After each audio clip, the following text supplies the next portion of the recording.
Voilà, sans plus attendre, je voudrais que vous accueilliez de vos applaudissements Monsieur François Monboisse, président de la FEVAD. Merci. On fait à la FEVAD, je ne sais pas si vous savez, des conférences de presse, en fait tous les trimestres, pour faire des points d'étape trimestre par trimestre, chiffre d'affaires, mais aussi consommateurs. Et moi, je voudrais qu'on voit ensemble les chiffres globaux et un peu ce qu'il y a derrière, des études consommateurs, parce qu'on en a fait pas mal avec Médiamétrie et c'est intéressant, on n'en fait pas souvent, et puis un peu qu'est-ce qu'il y a derrière les sites au global. Un petit mot, la FEVAD, vous connaissez peut-être pas ou peut-être, ça a été créé il y a 50 ans par les VPCistes, Redoute, 3 Suisses, etc. À l'époque où il n'y avait pas Internet, il n'y avait pas de Minitel, il n'y avait presque pas de téléphone, hein, c'était en 57. Et donc il fallait donner confiance à des gens d'acheter des produits à distance. D'où les règles de déontologie, de se mettre d'accord entre soi, plus ou moins respectées, mais dans l'ensemble pas mal. Pas faire de loterie folle, vous savez, c'était l'époque où on disait vous achetez un produit, vous gagnez un réfrigérateur, etc. Et en tout petit, c'était si vous répondez sous tel délai. Alors il y a une tradition à la FEVAD qu'on maintient de travailler bien avec la DGCCRF, de travailler bien avec le gouvernement sur la déontologie entre nous, et c'est particulièrement important sur Internet. Aujourd'hui, donc, vous voyez, on a près de 600 entreprises, 2 tiers marchands, 1 tiers prestataires, et on veut garder, c'est une distinctivité, un conseil d'administration 100% marchand. Parce que c'est toujours plus facile de discuter de relations avec Google quand Google n'est pas au conseil d'administration, etc. Vous pouvez faire remplacer Google par les banques ou la Poste ou tous les prestataires. Alors, d'abord les chiffres globaux que vous avez peut-être vus parce qu'ils ont été relayés dans la presse. Alors, comment on les calcule ? On a un panel qu'on avait appelé ICE, Indice Commerce Électronique 40, il y a 44 sites. Maintenant, vous avez la liste en bas. En gros, c'est les sites leaders, sauf un que vous connaissez, qui ne donne jamais ses chiffres par pays. Et donc, ça fausse un petit peu les résultats parce qu'on n'a pas ce site. Mais enfin bon, c'est 40 sites importants à panel constant et on mesure donc chaque trimestre les croissances de chiffre d'affaires, y compris les places de marché. C'est ce que vous avez dans la ligne du haut, un tout petit YC. Parfois, on ne les a pas parce que les places de marché, on va le voir, sont tellement importantes que le fait de les inclure ou pas change beaucoup les chiffres. Vous le savez, le chiffre d'affaires d'une place de marché pour un marchand, ce n'est pas le volume d'affaires. Le volume, c'est le prix de la transaction. Le chiffre d'affaires, c'est juste la commission qu'il prend sur la vente de la place de marché. Donc vous voyez que les chiffres d'affaires sont en hausse, oui, mais ils ne sont pas tous en hausse, trimestre après trimestre, et ce n'est pas des hausses énormes. Les raisons, à notre avis, factuellement c'est la vérité, c'est qu'on n'a pas le plus gros des sites, qui croît plus vite que tout le monde, et qu'on n'a pas les nouveaux sites, par définition. Et c'est eux qui apportent de la croissance au marché. Vous avez, on a créé un indice des places de marché chez un panel de sites qui a bien voulu nous donner, nous communiquer leur chiffre d'affaires. Comment on fait pour les chiffres qu'on a vus précédemment ? On demande aux sites de nous envoyer leur chiffre d'affaires trimestriellement, on les agglomère et on ne les distingue pas parce que tous veulent garder la confidentialité sur leurs chiffres. Alors pour les volumes d'affaires des places de marché, c'est plus compliqué parce qu'on leur demande de les reconstituer. Ce qu'ils ne font pas forcément. Attendez, je mets mes lunettes parce que sinon je ne vois pas les chiffres dont je vous parle, ce qui est gênant.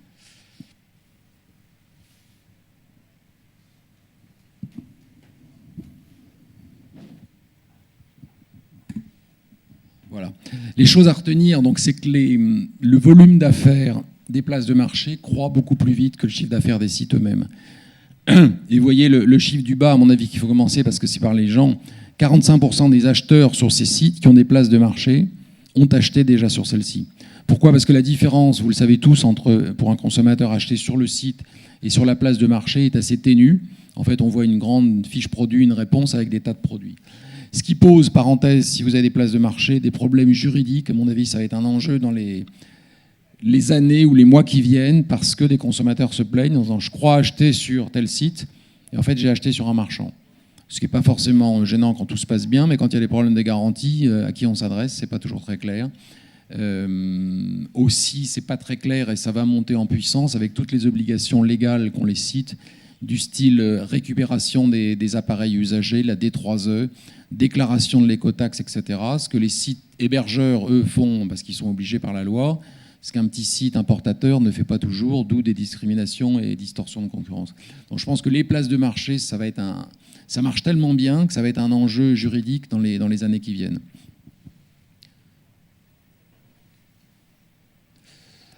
Autre gros événement, gros secteur qui tire la croissance, c'est bien évidemment ce qui est mobile. Alors, la plupart des chiffres que vous voyez sur le mobile, c'est la somme de smartphones et tablettes.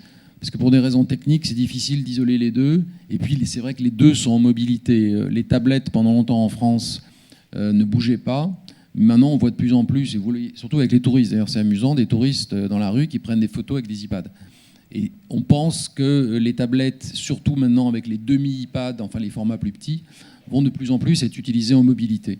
Donc c'est pour ça que c'est pas idiot de les compter comme ça. En tout cas, vous voyez la progression de chiffre d'affaires aussi qui est énorme.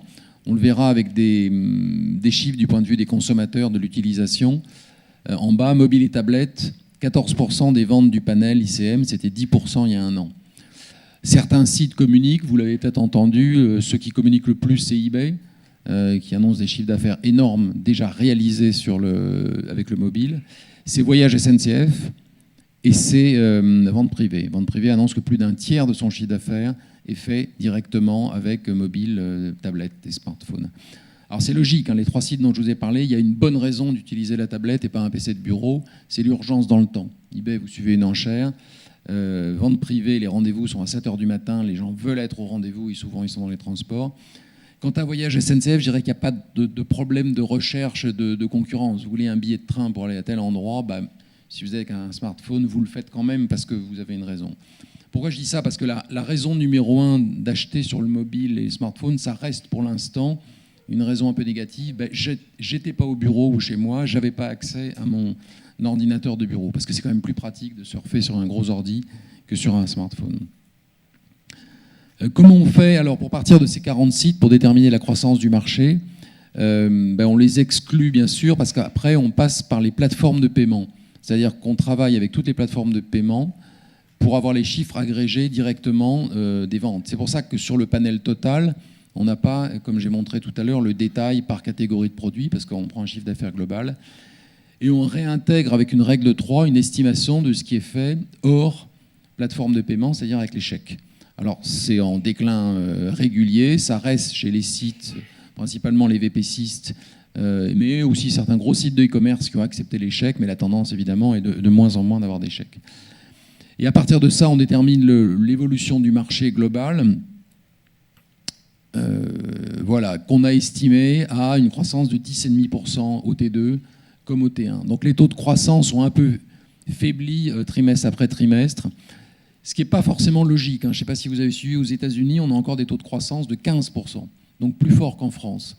Donc il n'est pas du tout évident que les taux de croissance vont continuer à baisser comme ça. Ce n'est pas quelque chose d'inéluctable du tout, surtout qu'il y a des grosses catégories de produits qui rentrent sur Internet, et en particulier l'alimentaire.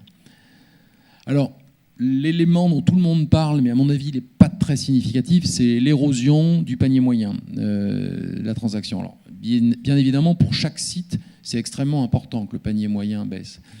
Mais pour le total du marché, ce n'est pas très important. Pourquoi? Parce que ce que je vous ai mis en bas, il y a un écart type qui est absolument monstrueux quand vous parlez du e-commerce en général.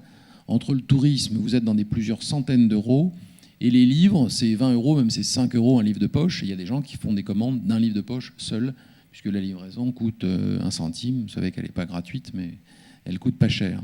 Et donc parler d'une moyenne, ça n'a pas beaucoup de sens, parce qu'il suffit que le tourisme baisse. En ce moment, vous savez que le marché du tourisme ne va pas bien, mais la moyenne baisse. Donc c'est pas très grave. Ce qui est plus important à regarder, à mon avis, c'est la fréquence d'achat et c'est le montant moyen par acheteur. Et ça progresse vraiment de manière très très claire. Vous avez, alors c'est un peu compliqué, mais à gauche, vous avez sur la barre en haut le nombre d'achats par trimestre. Donc on est à 6 achats par trimestre, en gros un achat tous les 15 jours. Et en bas, vous avez le nombre d'acheteurs, ça on verra après avec médiamétrie. Donc il y a de plus en plus de gens qui achètent, ils achètent de plus en plus fréquemment. Donc même si le panier baisse un peu, au total, c'est gagnant. Vous savez, c'est la vieille équation du marketing, pour ceux qui s'en souviennent, c'est QA égale QA sur NA multiplié par NA. Un truc qui a l'air tout con, mais ça veut dire qu'il faut regarder le nombre d'acheteurs et la quantité qu'ils achètent. Et donc, ce n'est pas le panier et la quantité, c'est le panier multiplié par la fréquence. Et souvent, on ne regarde pas la fréquence et on dit le panier baisse, c'est la catastrophe. Non. Et parenthèse, le fait que l'achat sur Internet, la fréquence monte, c'est extrêmement positif parce que ça veut dire que c'est un achat qui se banalise. En gros, avant, les gens attendaient avant d'acheter sur Internet d'avoir l'occasion d'eux. Maintenant, non, ils ont envie de quelque chose et bing, ils l'achètent tout de suite. Donc on a une projection du marché du e-commerce qu'on pense maintenir à 10,5 sur l'année. Bon, c'est pas évident de faire des projections, surtout quand ça concerne l'avenir. Vous connaissez la formule de Raymond Barre. Mais c'est vrai que c'est pas évident parce que la conjoncture est extrêmement mauvaise. Et tout ce que vous entendez sur les gens qui n'ont pas le moral, les achats qui sont difficiles, c'est les mêmes gens qui achètent sur Internet et dans les magasins. La consommation en magasin est très mauvaise. Les marchés Nielsen alimentaires en juillet-août ont baissé. C'est une première fois depuis 12 ans, je crois. Donc ça va vraiment très mal. Enfin, les demandes de délai pour payer les impôts, etc., ça veut dire que les gens n'ont pas d'argent. Et donc ça se traduit aussi sur Internet. Ce n'est pas le commerce sur Internet qui ne va pas bien, c'est juste que les gens n'ont pas de sous. Alors je vous propose maintenant de regarder, on a vu les chiffres globaux, les sites. Quels sont les sites qui tirent ce chiffre d'affaires? Et la bonne nouvelle, c'est qu'il y a toujours, malgré la crise, malgré ce que je viens de dire, une augmentation très forte du nombre de sites marchands. Plus 17% d'une année à l'autre. Donc malgré les mauvaises nouvelles, en fait, tous les projets commerce maintenant sont soit des sites 100%, soit des boutiques plus des sites, mais il y a une branche Internet dans tous les volets commerce. Ce qui est logique. Enfin, c'est pas à vous que je vais apprendre ça, mais il y a encore des gens à qui il faut l'apprendre, mais vous en êtes tous convaincus. Le fait de proposer de l'achat sur Internet est absolument indispensable. Et donc on est à 147 000 sites marchands actifs, donc on vérifie l'activité par un nombre de transactions minimum par semaine.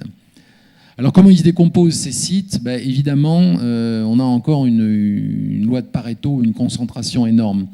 Les 4 dernières lignes résument un peu la typologie des sites. Si vous débutez du bas, il y a 1 millier de sites, je dirais seulement, qui dépassent les 10 millions d'euros de chiffre d'affaires sur les 140 000. Mais c'est logique, dans tous les marchés c'est ça. Et ce millier de sites, ils font les 2 tiers du chiffre. Et inversement, la ligne du haut de mes commentaires, vous avez 2 tiers des sites qui font un CA inférieur à 30 000 euros et qui ne font pas beaucoup au total. Encore une fois, c'est logique. Ça veut dire quoi? Ça veut dire qu'il y a de la place pour tout le monde. Ça veut dire que cette pyramide, il y a d'énormes différences entre les tailles de sites qui justifient les places de marché. Parce que quand vous êtes un petit, vous n'avez pas les moyens de vous faire connaître tout seul, parce que 147 000, vous êtes 147 000 à vous battre pour être sur Google. Et donc le mieux pour les deux, et c'est pour ça que les places de marché se développent, c'est pour un petit site d'aller sur les places de marché des grosses, vous bénéficiez du trafic et vous faites votre chiffre d'affaires comme ça. Alors les gros, c'est qui? Les gros, on les connaît un peu, il y a un peu des changements. Le premier, c'est Amazon.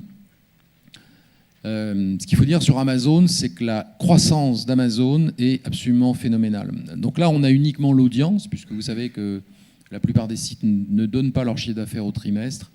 En plus, c'est vrai que pour les magasins, c'est de plus en plus compliqué de distinguer ce qui est fait sur le site et dans les magasins. Vous avez de plus en plus du système de je réserve sur Internet, je vais chercher en magasin, etc. C'est compliqué. Enfin bref, on n'a pas les chiffres. Donc on a l'audience en visiteur unique par mois, ce qui a été classique. On a mis aussi en pourcentage de la population, parce que c'est assez significatif. À Amazon, 1 tiers des gens y vont 1 fois par mois. Et puis on l'a mis aussi par jour, parce que c'est ce qui compte aussi. Il y a des sites atypiques par jour, donc il y a Amazon qui est très fort, il y a Vente Privée, avec ses rendez-vous, vous voyez qu'ils sont proches du million aussi, et il y a eBay, qui est trop proche du million. Amazon, il y a 4 ans, ils n'étaient pas premiers. Ensuite, ils sont passés premiers, ensuite ils sont passés premiers 20% au-dessus du deuxième, et maintenant, vous voyez, ils sont 70% au-dessus du deuxième. En Allemagne, l'audience d'Amazon, c'est le double de l'audience du numéro 2 des sites. Et aux États-Unis, la tendance est la même, ils sont numéro 1, les 14 autres sont des chaînes de magasins, et ils croissent 2 fois plus vite que la moyenne des 14 autres. Donc c'est un phénomène qu'on aime ou qu'on n'aime pas, il faut faire avec. On a beaucoup parlé cet été, suite aux déclarations de Filippetti, d'achats citoyens anti-Amazon. En tout cas, on ne les constate pas. Les autres, vous les connaissez, on peut faire la liste assez vite. Cdiscount, donc ça a été lancé par des indépendants et ensuite revendu au groupe Casino. C'est présenté par Casino dans leur compte comme la branche Internet de Casino. Sincèrement, si vous connaissez Cdiscount, c'est pas très Casino, c'est Cdiscount. Ils marchent bien parce qu'ils ont un concept simple, c'est je vends un peu n'importe quoi, de tout, mais je le vends à un prix cassé qui défie toute concurrence. Et ils respectent ça, et eux disent aussi ce que je disais au début, c'est-à-dire qu'en ce moment, ils sont obligés de discounter encore plus, parce que les temps sont durs. Fnac, vous connaissez, Fnac est CEO parce que c'est dû à François-Henri Pinault, qui dès 1999, il était patron de la Fnac, a dit il ne faut pas se demander si on y va, etc. Il faut y aller. Et c'est l'une des premières grosses enseignes de distribution qui a mis une équipe, un budget, et qui a dit il faut y aller à fond et très vite. D'où l'avance qu'ils ont pris et qu'ils ont gardé. eBay, vous connaissez, Price, maintenant c'est Rakuten. Voyage SNCF, Carrefour, on agglomère différents sites de Carrefour et des Ushop, Boostor, enfin, Boostor c'est fini, mais Ushop qui existent encore, qui sont en train de faire disparaître en tant qu'Ushop, pour l'appeler Carrefour. Vente privée, Booking, qui est très haut, comme vous pouvez voir, on va le voir un peu après en Focus Tourisme. Rue du Commerce, Leclerc, Groupon et Darty. Donc on voit arriver, ce qui n'était pas le cas avant, des Darty, Leclerc, Leroy Merlin. C'est-à-dire que les grands du commerce commencent à monter dans cette liste, où il y a encore quand même beaucoup de gens qui ne sont pas des chaînes de magasins. Je vous l'ai dit, aux États-Unis, il y a 14 chaînes de magasins dans les 15. En France, pas encore. Mais clairement, les années qui viennent, les grandes chaînes de magasins se mettent à Internet de manière sérieuse, professionnelle, avec le même nom de marque. Déjà, on est le seul pays du monde où des chaînes ont lancé un site avec pas le même nom. Et avec une synergie de plus en plus forte entre j'achète en ligne, je récupère en magasin, ou ce qu'exigent les gens maintenant, vous allez en magasin, vous ne trouvez pas le produit, ben je vous le commande tout de suite sur le site. Les gens ne supportent plus maintenant, et de moins en moins, mais globalement ne supportent plus le fait de dire il n'y a pas votre taille, revenez dans 3 jours. Non, les gens ne reviennent pas dans 3 jours, ils font autre chose. Donc ils sont devant le vendeur, ils attendent que le vendeur prenne les coordonnées. Alors ça paraît tout simple, mais vous savez, si vous avez un site, que c'est juste un cauchemar à faire. C'est extrêmement compliqué, ça coûte cher, mais les gens le veulent. On a fait un zoom particulier sur le tourisme.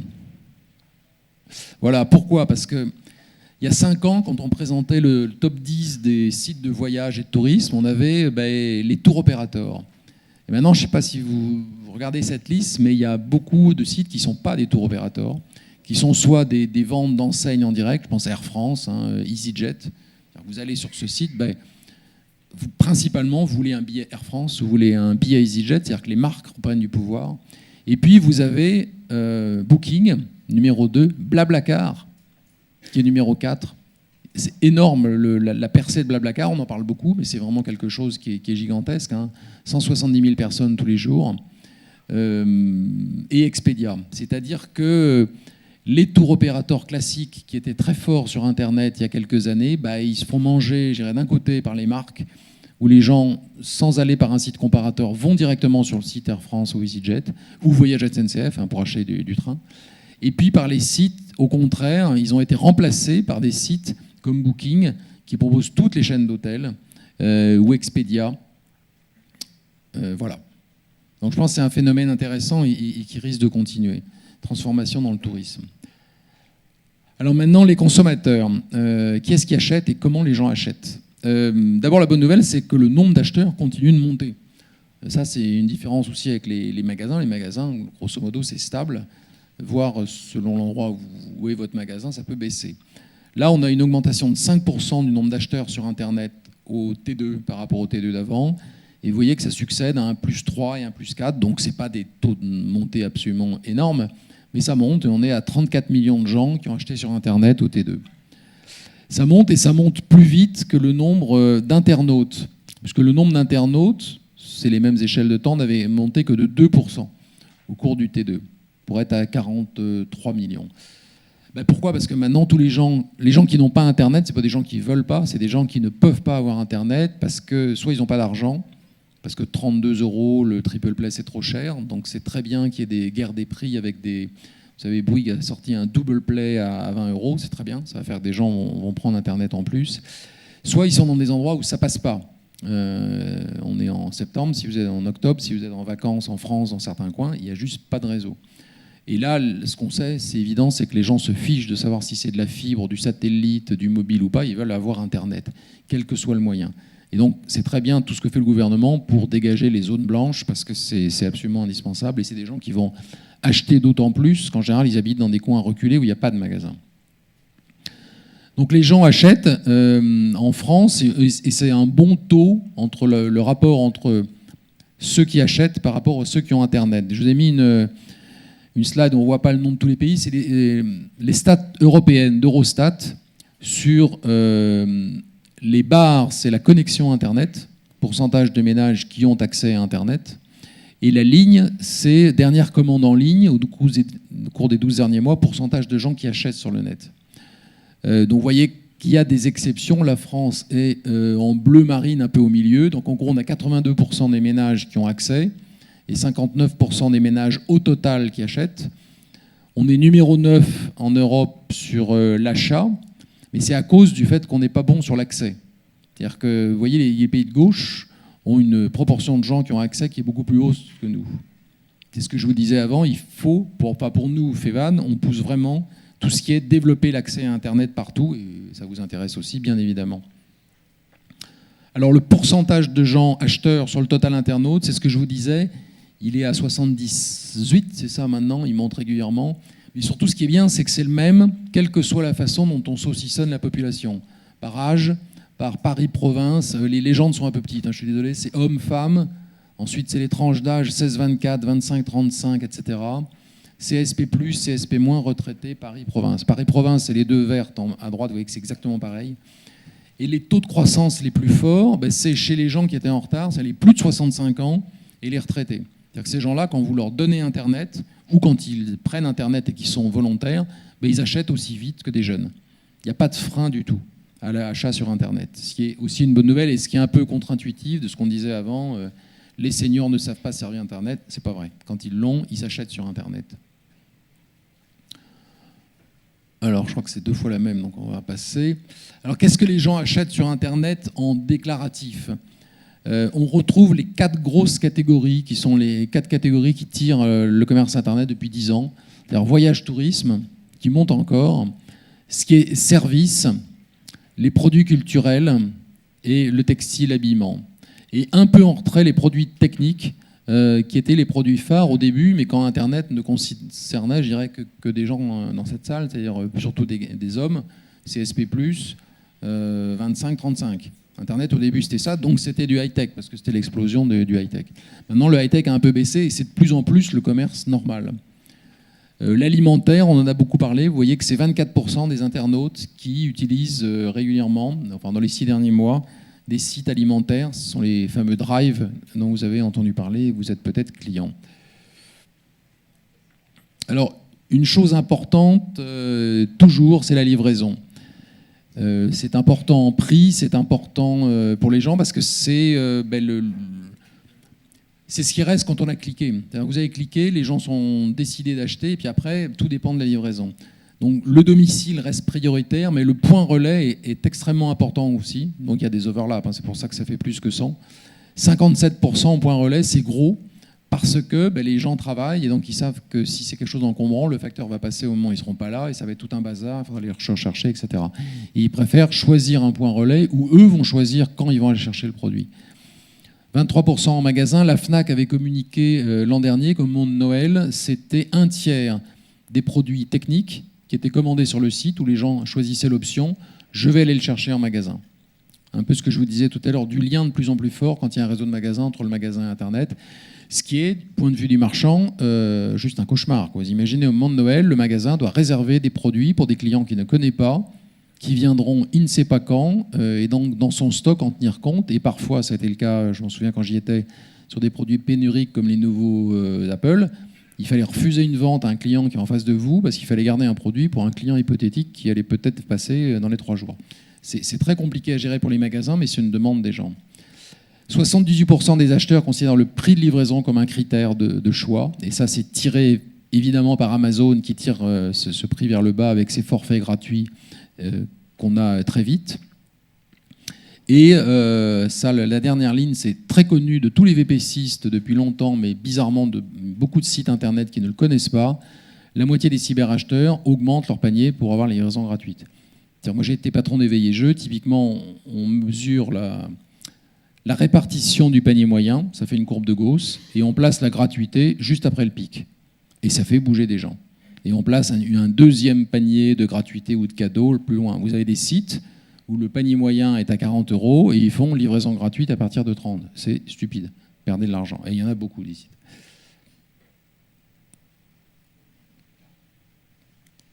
Alors, deuxième point, c'est l'importance, on l'a vu un peu avec Blablacar, du collaboratif.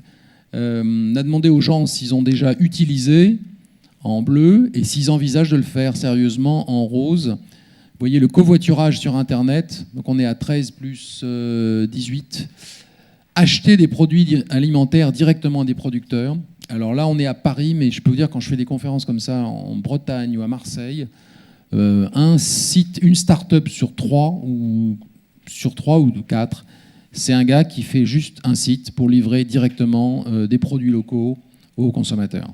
C'est-à-dire qu'il court-circuite toute la chaîne de distribution pour faire des produits directement de l'un à l'autre. Énorme tendance, une tendance très forte. Alors, c'est des sites, pour reprendre la charte que j'avais fait tout à l'heure sur la taille, qui vont rester petits, mais à la limite, ils vivent comme ça en étant petits, mais ils écoulent les produits locaux directement. Échange de logements entre particuliers, hein, c'est les Airbnb, vous voyez, 7 plus 12, crowdfunding, etc. C'est une tendance énorme pour 2 raisons. 1, pouvoir d'achat, clairement, les gens disent c'est moins cher.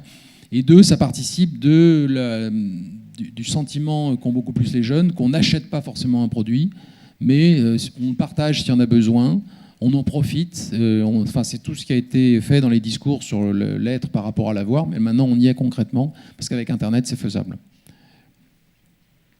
Après, l'importance du collaboratif, les réseaux sociaux, Twitter, Facebook & Co, ou Pinterest, on en parlait un peu, mais ça concerne surtout les États-Unis. En France, je ne sais plus avec qui on en discutait, c'est plutôt réservé aux arts déco.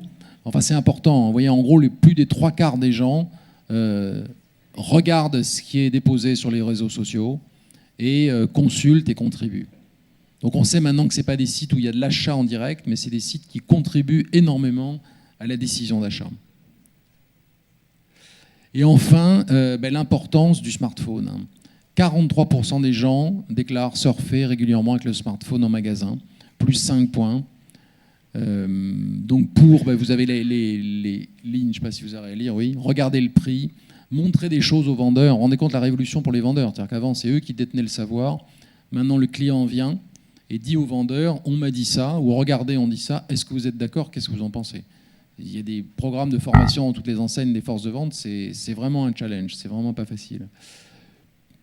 Donc ça, c'est la tendance la plus forte, et je pense que le fait d'utiliser son mobile en magasin va être encore encouragé par les projets d'Apple, Apple Pay.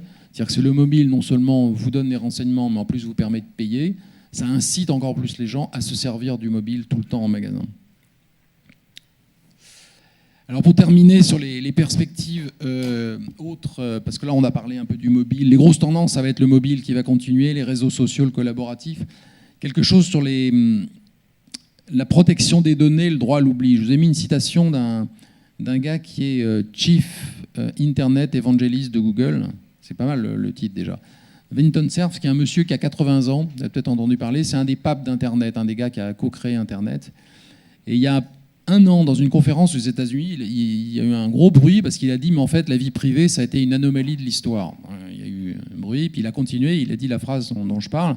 En gros, ne pensez pas que je suis léger avec ça, je dis simplement que ça va être de plus en plus difficile.